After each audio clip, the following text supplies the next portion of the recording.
Okay. Good afternoon, everyone. And here we are, 5 editions in, and I have to admit that each time we gather, this community is larger, it's more diverse, and frankly, it's more impressive than the last one. So as we come to the end of this 5th edition of the User Exchange, I would like to begin, of course, with a big thank you. Thank you to the scientists, to the engineers, to the innovators, to the policymakers, to the public authorities, to businesses, and all of the users that you gathered here with us for these 2 wonderful days and contributed to the discussions and really made this event a true success. But of course, I would like to thank our 3 partners, our 3 implementing entities, ESA, ECMWF, and EUMETSAT, for putting all the effort and organizing this event. Tradition has it that each time there is one of the 3 coordinating the event, and this time a special thank you goes to ECMWF. And of course, let me thank all the teams of the 3 entities, internal, external, that they've been working so hard in order to deliver what you all witnessed during these 2 days. And I think, as we said yesterday, the progress is extraordinary. Now, we discussed also about the vision of Destination Earth, the vision of creating this dynamic digital representation of our planet that could help us to better understand and prepare for the challenges ahead. And now, I think we will all agree that this vision is becoming a reality. Over the course of this event, we have seen impressive examples of progress. We have seen how Destination Earth is advancing scientific understanding, supporting decision-making, strengthening resilience, and opening new opportunities for innovation. But perhaps the most important message emerging from this user exchange is that Destination Earth is no longer simply about advancing science and building technology. It is about building capability. A capability for Europe to anticipate rather than just react. A capability for Europe to transform data into knowledge and knowledge into action. And a capability for Europe to address some of the defining challenges of our time, from climate adaptation and disaster preparedness to sustainable growth and economic competitiveness. This matters, and it matters a lot, because we are living through a period of profound transformation. Climate change is accelerating, global competition for technological leadership is intensifying, AI is reshaping economies, industries, and even our societies. In this context, Destination Earth is becoming something increasingly valuable, a strategic European asset, an asset built on scientific excellence, an asset built on trusted knowledge, and an asset built through European cooperation.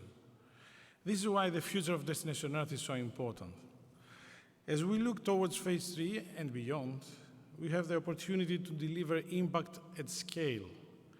We have an opportunity to deepen and strengthen the links between Destination Earth, the AI factories, and Europe's broader Apply AI strategy. Together, these initiatives, they can create a unique European ecosystem where world-class science, advanced computing, trusted data, and AI reinforce one another.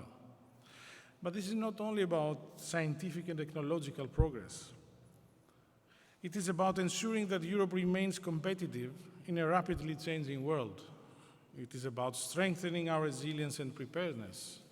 And it's about creating new opportunities for innovation, entrepreneurship, and growth. And ultimately, it is about ensuring that Europe has the tools and capabilities needed to shape its own future. The discussions during this user exchange have also highlighted another important lesson. The success of Destination Earth will not be determined by technology alone.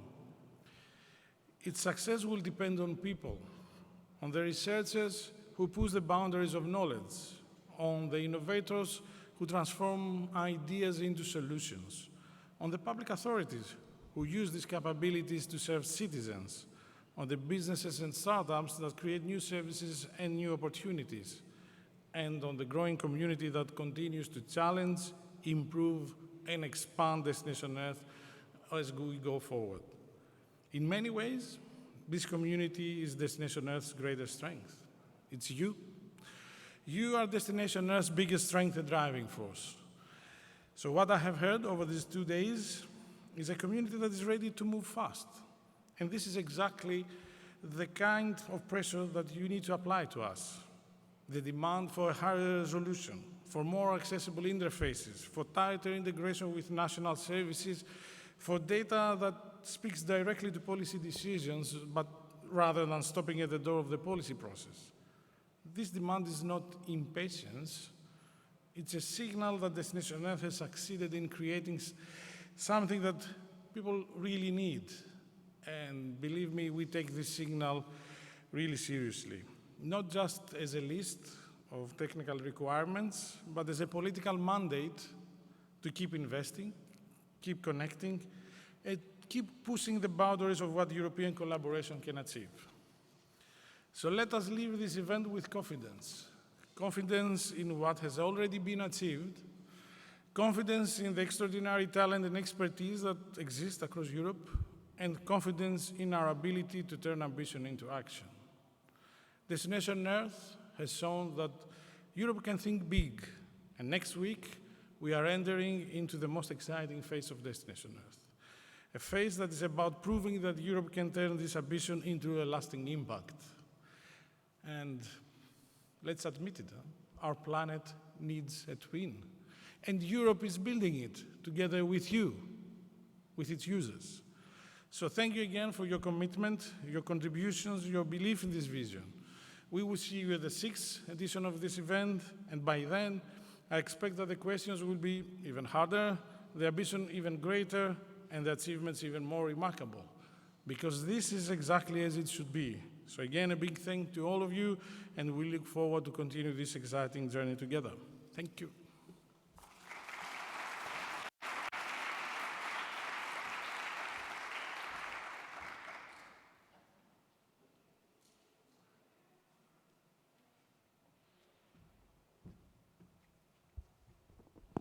Good afternoon. After these nice words, it's difficult to add something meaningful. As Isa, I was really happy to see this nice collaboration, not only between the three entrusted entities with the Commission, but also with all the other teams. And I look forward to continue in the next phase this collaboration. I also invite everyone to contribute to Destiny. To remind that there is the public roadmap on the platform where everybody can contribute ideas if you have in mind something that is missing on Destiny and that you would like to see. And then I really look forward to see Destiny adopted, and whatever we can do to support the adoption, please let us know. And of course, I should not forget to thank ECMWF for this great event. Very good organization, very well done. And I really love the artist that did all the drawings. I hope we can have some copies. Thank you.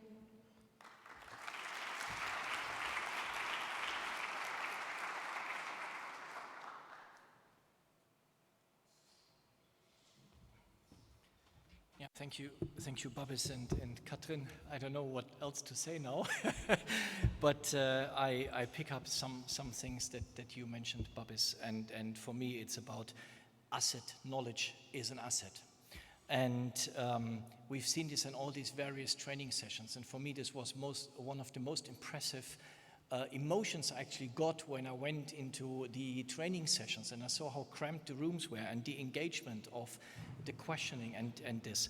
And for me, knowledge means learning.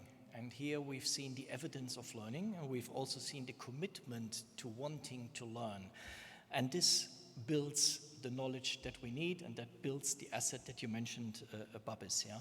So to sustain the knowledge, these fora are very useful, but to sustain the knowledge also means that we can actually take action out of the knowledge that we have. So I'm super, super excited with this. I'm also super excited to continue. I'm super excited to work with our colleagues and partners. And I also want to close with my final wish that I really want to thank our friends from ECMWF for this brilliant organization, which is elsewhere than we would normally see. So many thanks for that and making us so welcome.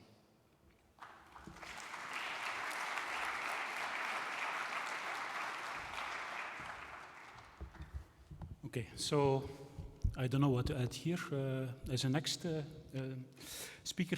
Maybe a few points. We represent the NMSs, the meteorological services, and it has been said a lot about talk about extremes, extreme warnings, risk management, and these kind of things. And this is partly in the DNA of the NMSs, and that separates us from academia and universities. In fact, I can tell you that in 2016, related to the introduction that was made by Mark van Holtzbeek by Belspo, we got some funding to compute the Belgian climate scenarios. And we decided to base it on NWP technology. And we decided to go beyond Eurocordex with a few partners in Belgium, universities and things like this. So we were running climate models at 4 kilometer scales and 3 kilometer. And we could do it. We didn't need a huge HPC because Belgium is a small country, okay? But in some sense, we were ahead of where we are today. And we focused on weather and extremes because we have seen in these sessions that resolution pays off. So we went for resolution at that time. Now we are 10 years later, and so I pick a few sort of take-home messages from this session here. And the first one I pick out is that indeed, as said before quite a few times, the progress is impressive because now this is not done sort of in a small corner in Europe, but it's done globally. 4 kilometers, 5 kilometers climate, it's done for everyone together. And we should be proud of that, and I think we will benefit from this, like an NMS, from that. It is a step forward. The second thing I pick up is that I notice, because we were computing weather in a future climate, and we see that there's no kind of convergence between weather and climate. If people ask information, they mix up things together. And this is something that we like as an NMS because we are weather, basically. But it's not because we like it, it's because there is a demand for it. End users ask for this information. They want weather and climate together. And I think that is what phase 3 is about. It's about what-if cases, past, present, and future that we are facing. And then as a conclusion, I would still come back to the science because I think it was Irina who mentioned it. We should, and also Marianne Thiering, one of our colleague directors of the NMSs, that all what we are doing is based on science that has been developed. And we have a great tradition in our community. It goes back to a paper in 1950 written by one of the greatest minds in science, John von Neumann, together with some of the best meteorologists, and they made the first weather forecast in 1950. And since then we have progressed, and that's why we are here. We are based on this science, and I think we should continue to develop our science also. Maybe not in this sort of context, but at least as the EMI, we should care to take care of this. So these are my take-home messages, and with these messages we are prepared to start phase 3 basically as the RMI, and I guess also the other NMSs. So this is what I wanted to add. And then finally, it was a pleasure to host you all in this country, in our country in Brussels. It was also a pleasure to organize the meeting together with Jörn and also Olga and Laila. It was a good working together. And also to host the co-design workshop in our institute, to have you all there. That was very nice for us. So with this I will close my part of the session, and thank you very much.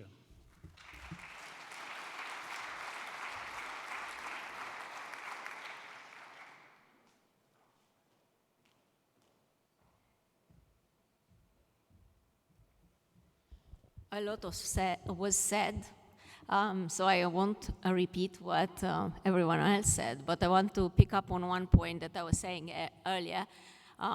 Destination S exists, of course, because of the European Commission vision and funding, but for me, it also exists because in Europe, we are really lucky to have a strong collaborative network. We have the talent, we have the knowledge, we have this close family of weather, climate, supercomputing, and these are part of the magic. And in Destination Us, we produce the data, which is really another piece of the puzzle. So I think I'm convinced that we can establish European leadership in this domain and maintain it. But for that, we really need to work together to have the trust and the continued collaboration we had so far in Europe. And I'm sure there will be many more exciting things to come. And I hope that you have, those of you who are newer to the Destination Us family, you got a glimpse of the capabilities that have been produced in a very short time. Destination Us is only existing since 4 years now. It really ramped up in the last 2 years in phase 2.